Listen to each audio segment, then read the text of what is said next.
Sebelum menonton, jangan lupa like, subscribe, dan tekan tombol lonceng. Selamat menyaksikan. Halo sahabat Eljon, kembali lagi di Eljon Medical Forum dan kita masih akan membahas mengenai kanker serviks. Yang tadi di segmen pertama sudah banyak sekali Dr. Primandono bercerita soal kanker serviks dan masih bersama Dr. Primandono, spesialis obgyn di sini. Halo dokter, kita lanjutkan ya dok?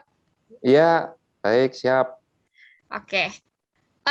Kemudian dokter, selanjutnya mengenai screening dokter, apakah memang perlu melakukan screening kanker serviks ini dokter? Iya, betul. Jadi screening ini sangat perlu ya, karena kanker serviks itu melalui fase prakanker. Nah, kita harus mengetahui bahwa seseorang itu menderita prakanker serviks, sehingga mengobatinya gampang. Screening yang paling mudah, tapi sulit dilakukan wanita Indonesia.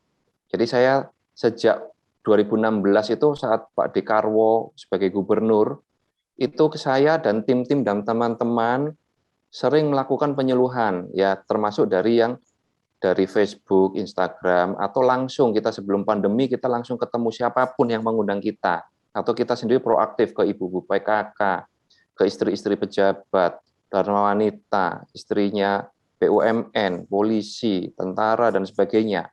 Selama 4 tahun tidak ada gunanya, tidak ada perbaikan screening awal kanker serviks. Artinya memang untuk mengharapkan seorang wanita untuk periksa pap smear, untuk periksa kandungan itu susah. Karena memang itu organ intim dan malu mengalahkan segalanya. Jadi sebenarnya jangan malu, daripada terlambat, lakukan pap smear yang pertama kali adalah 3 tahun setelah melakukan aktivitas seksual. Ya, 3 tahun setelah melakukan aktivitas seksual, bukan 3 tahun setelah menikah. 3 tahun setelah melakukan aktivitas seksual adalah lakukan pap smear untuk yang pertama kali dalam sejarah kehidupan seorang wanita. Dari situ akan ketahuan sejak awal kalau kita sudah curiga dengan pap smear, dan jangan lupa pap smear yang sekarang itu ada yang lebih canggih daripada yang lama. Jadi pap smear yang sekarang itu berbasis cairan, diharapkan lebih akurat karena sel-sel yang kita ambil dari saat pap smear itu kita masukkan ke tabung yang berisi cairan. Jadi semua sel tidak ada yang tertinggal pada sikatnya, pada brasnya, alat media yang kita pakai untuk mengambil epitel serviks. Sehingga akan akurat kalau kita curiga ada yang tidak normal atau ketahuan langsung saat itu prakanker, kita bisa lakukan biopsi. Tujuannya biopsi adalah untuk mengetahui jenis sel kankernya. Jadi sel kankernya ini macam-macam. Kita perlu melakukan biopsi untuk mengetahui jenis sel kankernya apa dan pengobatan apa yang cocok ya. Kalau stadium awal kanker serviks itu stadium 1 sampai stadium 2 kita bisa operasi. Tapi kalau sudah pertengahan, stadium 2, stadium 3, kita sudah tidak bisa operasi lagi. Pilihannya cuma kemo atau radiasi. Kalau stadium 4, ya memang harus kemo dan radiasi, karena stadium 4 itu dia sudah menyebar keluar pinggul, ya, ke paru-paru, ke tulang, ke liver, ke otak, ya. Jadi kita perlu kemo. Nah, kita yang penting deteksi dininya dengan pap smear ini, kalau ketahuan prakanker, kita laser. Kalau dia masih ringan. Kalau sudah prakanker kan ada 3 tingkatan ya, ringan, sedang, berat ya. Kalau berat, mungkin kita potong sebagian serviksnya. Dari vagina tidak perlu operasi angkat kandungan, bisa langsung pulang. Jadi penting sekali dan sangat menguntungkan bagi ibu-ibu yang ketahuan pada prakanker. Tidak perlu takut, tidak perlu sampai harus operasi. Kita cukup tindakan ringan dan sudah bisa sembuh. Mungkin begitu, Cynthia. Iya. Kemudian dokter, berbicara soal vaksin, dokter, akan ada vaksin kanker serviks, dokter. Apakah ini perlu dan sebaiknya kapan dilakukan, dok? Iya, betul. Jadi kanker serviks penyebabnya adalah virus HPV, sehingga ada vaksinnya. Dan vaksin ini sendiri tidak bisa serta-merta 100% mengcover ya. Jadi yang terbaik adalah sebelum menikah, sebelum melakukan aktivitas seksual. Intinya sebelum melakukan aktivitas seksual, sebaiknya adalah vaksin. Dengan vaksin akan melindungi kita sampai 90% untuk terkena kanker serviks. Kapan waktu terbaik? Ya, dari rekomendasi WHO di atas 10 tahun, Cynthia. Jadi anak-anak umur 10 tahun sampai di bawah 14 tahun itu cukup 2 kali vaksin. Sekarang sama 6 bulan lagi, atau kalau 6 bulan lagi lupa, sekarang sama tahun depan, mengikuti Pekan Ilmiah Nasional. Jadi anak umur 10 tahun sampai 13 tahun. Nah, kalau sudah 14 tahun dan 14 tahun ke atas, itu 3 kali vaksin. Sekarang, terus 2 bulan lagi, terus kemudian 6 bulan lagi. Itu akan efektif melindungi orang dari kanker serviks. Ya, kita lihat data yang sangat mencolok ya di negara Asia antara Jepang dengan Taiwan. Ya, dari data yang kita dapatkan, di Taiwan itu sangat jarang orang sakit kanker serviks. Jarang sekali kolega saya di sana melakukan operasi angkat kandungan pada kanker serviks. Mengapa? Karena di sana program wajib anak-anak di atas 10 tahun sudah vaksin HPV. Sedangkan di Jepang itu tidak wajib, sama kayak di Indonesia, bebas. Nah, ternyata di Jepang juga sama di Indonesia, banyak kasus kanker serviks. Ya, cuma di Jepang deteksi dininya lebih baik, sehingga kasus-kasus prakankernya banyak dan bisa ditangani dengan tanpa harus operasi angkat kandungan. Nah, masalahnya di Indonesia ini sudah vaksin tidak diwajibkan, orang juga malas periksa, akhirnya kita kecolongan semua. Ya, jadi dari data 2016, 2017, 2018, 2019 ya di Rumah Sakit Dr. Sutomo Surabaya, kunjungan pasien kanker serviks baru dalam 1 tahun ada 800 sekian yang bisa dioperasi. Artinya yang bisa dioperasi berarti yang stadium awal hanya di bawah 100. Yang di atas 100 sekitar 700 orang itu nggak bisa dioperasi sudah, ya terpaksa kemoradiasi, di mana kemoradiasi ini kan biayanya mahal ya, memakai biaya BPJS pemerintah. Jadi biaya dari pemerintah Jawa Timur saat itu ya menipis ya, karena terlalu banyak biaya untuk mengobati kanker-kanker yang sudah stadium 3, stadium 4 ya. Obat kemo itu 1 kali kemo 8 juta. Untuk radiasi satu seri radiasi sekitar 10 sampai 20 kali radiasi ya butuh 20-30 juta per orang. Bisa dibayangkan jumlah pasien kanker serviks di rumah sakit pemerintah saat ini. Berapa banyak biaya BPJS yang kita keluarkan untuk itu. Oke. Baik, jadi memang harus dideteksi dari awal ya dokter ya, jangan sampai udah stadium itu. Iya. Tapi dokter, untuk vaksin kanker serviks atau vaksin HPV tadi ya dokter ya, apakah artinya dia masih bisa kemungkinan terkena dokter, atau ada kaitannya dengan gejalanya mungkin tidak separah ketika orang yang tidak divaksin HPV tadi dok? Betul, jadi vaksin ini kan ada 4 virus ya yang bisa di-cover, sedangkan untuk high risk kan ada 13 virus. Jadi kalau dia terkena virus lain yang belum di-cover oleh vaksin ini, dia masih bisa terkena kanker serviks. Jadi intinya, walaupun kita vaksin sama seperti kita vaksin COVID, kita masih bisa kena virus, bisa kena COVID, kita masih bisa kena kanker serviks. Tapi ya itu tadi, akan lebih kecil kemungkinannya. Karena imun tubuh kita mengetahui, mendeteksi kalau sudah ada antibodinya. Sehingga imun tubuh kita akan membasminya. Jadi kemungkinan terkena kanker serviks akan lebih kecil. Ya. Oke, baik. Oke, kemudian dokter, ada beberapa informasi dokter tadi terkait kanker serviks dengan melahirkan, dokter. Katanya sering melahirkan itu bisa memicu kanker serviks. Bagaimana, dok? Iya, betul sekali. Jadi kalau kita ngomong secara data demografi statistik ya, orang yang anaknya banyak itu meningkatkan resiko kanker serviks. Tetapi mengurangi resiko kanker indung telur. Oke, bagaimana bisa? Jadi suatu itu? dilema. Iya. Jadi kalau kita ngomong kanker serviks ya, orang melahirkan normal itu kan serviksnya luka ya, terbuka, sobek ya saat melahirkan normal. Ada luka. Nah, kalau luka itu tidak sembuh dan dia luka berkali-kali karena melahirkan, tidak sembuh sempurna, maka ada defek, ada area sanktuari di mana daerah itu tidak sembuh sempurna. Itu mempermudah kalau ada virus HPV, dia akan jaringan itu tidak baik, tidak sempurna, sehingga virus itu bisa langsung dalam tanda petik sembunyi di situ. Sembunyi di area yang kondisinya tidak baik, yang luka itu. Sehingga akan lebih mudah berkembang karena kanker serviknya langsung masuk ke dalam membran basalis dari jaringan epitel. Di sisi lain, kalau sesar ya nggak ada masalah ya, anak banyak sesar semua itu tidak masalah ya.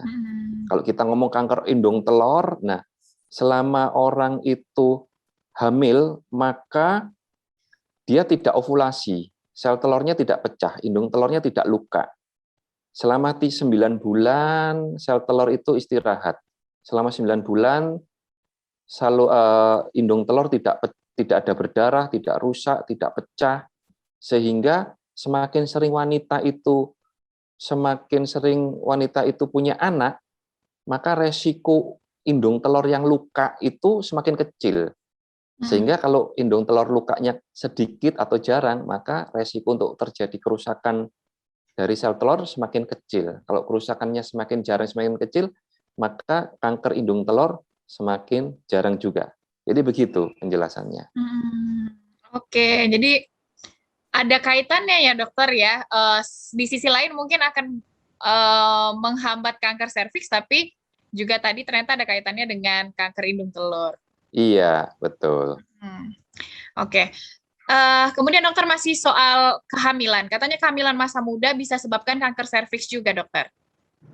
Iya, jadi artinya kalau kehamilan berarti dia hubungan ya. Jadi menikah di usia muda itu meningkatkan resiko kanker serviks karena masih usia muda itu kondisi serviknya, epitel serviks itu masih belum matang, masih belum bagus.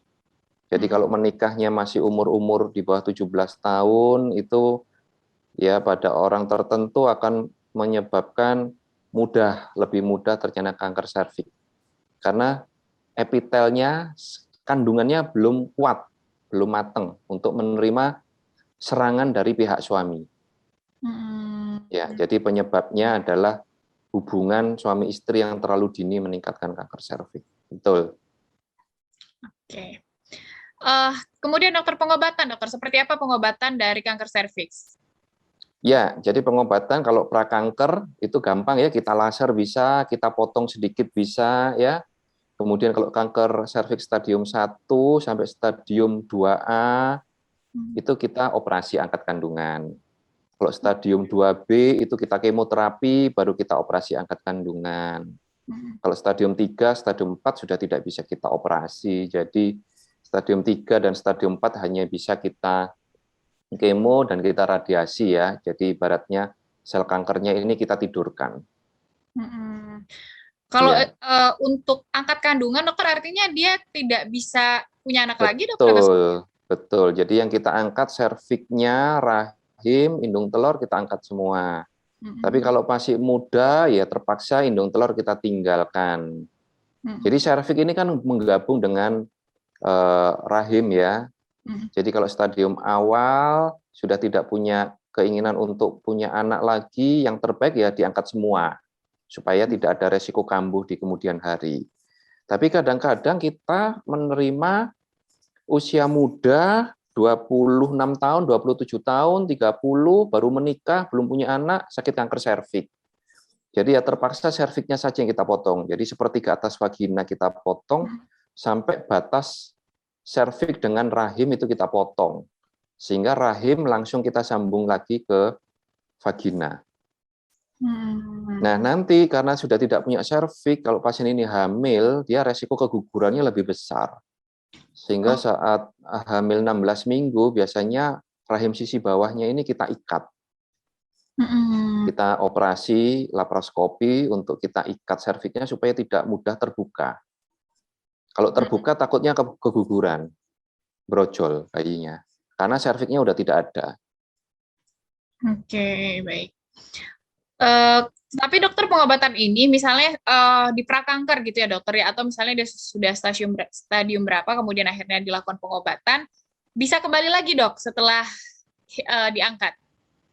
Iya, kita ngomong kanker secara umum ya. Kanker secara umum itu bisa kambuh lagi dalam 10 tahun. Jadi kita perlu follow up ya. Jadi setelah kita terapi kita nyatakan sembuh baik, maka follow up dalam 1 tahun pertama setiap 3 bulan kita cek.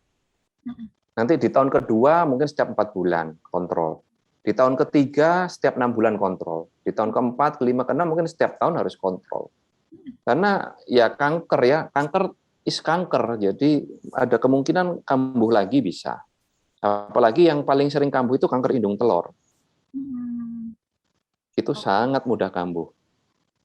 Kanker serviks ini ya tergantung stadiumnya ya. Kalau stadium awal bagus. Prinsipnya adalah dia kemasukan lagi apa tidak virus HPV-nya. Poin nomor 1, poin nomor 2, imun tubuhnya bagus apa tidak. Nah, kalau kemasukan lagi imun tubuhnya baik, ya dia tidak akan kambuh lagi. Tapi kalau imun tubuhnya jelek, ya bisa kambuh lagi ya, walaupun sudah angkat kandungan, walaupun sudah di kemo, di radiasi, ya bisa. Baik. Untuk yang prakanker tadi dokter kan artinya cuma di laser, kemudian nggak diangkat seperti stadium yang selanjutnya gitu ya dokter. Betul. Kalau misalnya sudah ada prakanker kemudian di laser, itu masih bisa kemungkinan punya anak dokter? Oh, kalau prakanker nggak ada masalah ya. Kita kalau ngobati prakanker kita bisa sembuh 99,999% ya. Jadi nggak usah khawatir. Jadi kalau kita terdeteksi di prakanker itu bisa sembuh seperti orang sebelumnya sama sekali tidak pernah sakit prakanker serviks. Jadi makanya ini gunanya kita harus deteksi dini dengan pap smear dengan yang seperti itu kan supaya kalau ada kelainan sedikit sudah kita obati sehingga tidak sampai parah dan tidak sampai merugikan. Oke, baik. Terakhir dokter, bagaimana mencegahnya dokter dan jangan sampai mungkin wanita-wanita hari ini yang sedang menonton kita terkena kanker serviks? Ya, betul. Jadi mencegah kanker serviks ini gampang-gampang susah ya. Jadi kita harus ingat faktor resiko kanker serviks. Pertama, jangan menikah di usia muda. Ya. Karena rahimnya, serviksnya belum matang, belum siap. Kedua, jangan suka ganti-ganti pasangan hubungan seksual ya. Istri setia, suami setia, ya kita suami istri 1 lawan 1 itu masih bisa virus itu masuk beberapa kali dalam tubuh kita. Semakin kita sering berhubungan suami istri, semakin sering virus itu masuk. Apalagi kita ganti-ganti pasangan, bisa dibayangkan bisa menumpuk virus yang sebelumnya belum sembuh, kemasukan virus baru. Virus baru, kemasukan virus lagi yang lebih baru, double-double tumpuk-tumpuk. Ya akhirnya imun tubuh kita nggak kuat untuk membasmi jumlah virus yang banyak ini. Yang ketiga adalah menjaga pola hidup sehat ya, karena faktor kanker itu ada faktor yang dari dalam tubuh kita, ada yang dari luar ya, yang dari dalam tubuh kita itu yang penting adalah menjaga sesuatu yang masuk ke dalam tubuh kita.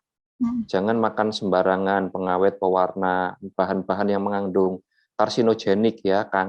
Karsinogenik itu seperti tadi yang dibakar-bakar, rantai karbon yang kosong-kosong, merokok itu karsinogenik. Ya, bergaya hidup sehat, ya olahraga, meningkatkan imunitas tubuh kita itu satu-satunya cara yang utama adalah olahraga dan banyak istirahat, 8 jam per hari, supaya imun tubuh kita bisa membunuh virus HPV yang masuk ke dalam tubuh kita.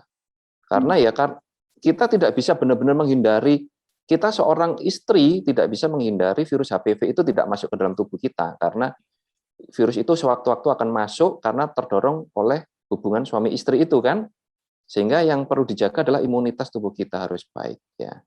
Jangan minum alkohol berlebihan, merokok ya, pokoknya jaga sesuatu yang masuk ke dalam tubuh kita. Nah, faktor yang dari luar ya hati-hati, faktor radiasi, kemudian polusi udara, kemudian virus ini kan juga dari luar, kemudian makanan yang mengandung plastik, mikroplastik, mengandung sabun ya hati-hati kalau membersihkan sabun, piring, gelas harus bersih ya, biar enggak kecampur, enggak masuk lagi ke dalam tubuh kita. Terus yang terakhir, vaksin dan screening pap smear rutin ya, vaksin sebelum menikah dan pap smear 1 tahun sekali ya. Kalau nanti pap smear 3 kali berturut-turut bagus, maka bisa diundur setiap 3 tahun. Tidak perlu setiap tahun. Tapi syaratnya harus 3 kali berturut-turut setiap tahun harus baik. Itu mungkin yang harus kita lakukan untuk mengurangi resiko terkena kanker serviks ya. Vaksin dan screening yang utama. Karena faktor-faktor yang di atas kadang-kadang kita tidak bisa murni mencegah. Oke, baiklah, luar biasa sekali hari ini pembahasannya dokter. Terima kasih banyak Dokter Primandono hari ini sudah sharing-sharing di Eljo Medical Forum. Terima kasih banyak, Dok. Sama-sama, terima kasih banyak Cynthia dan tim L. Johnson Medical Forum. Sampai ketemu lagi di lain kesempatan. Oke, baik. Nah, itu dia ya sahabat Eljon, tadi kita bicara soal kanker serviks. Jadi terakhir dikatakan oleh Dokter Primandono bahwa yang penting adalah harus dicek sejak dini dari sekarang juga. Tadi rutin untuk cek pap smear, kemudian juga vaksin kanker serviks ya. Kita sudah ada vaksinnya dan bisa dilakukan. Tadi Dr. Primandono juga katakan. Kemudian pola hidup sehat. Nah, pola hidup sehat ini dari makanan, olahraga, dan mencegah hal-hal yang berkaitan dengan kesehatan pastinya. Jika pola hidup sehat dan kita rajin berolahraga juga, mungkin tidak hanya kanker serviks yang bisa kita hindari, tapi banyak penyakit lainnya juga. Kemudian tadi kaitannya dengan berhubungan seksual, jangan ganti-ganti pasangan, dan tidak nikah muda untuk kita mencegah kanker serviks ini. Semoga bermanfaat dan berguna bagi kita semua. Saya Cynthia Karadi dan juga Dr. Primandono, spesialis obgyn. Pamit undur diri, sampai jumpa. Karena kalian sudah nonton, nah jangan lupa like dan juga subscribe. See you. Dah.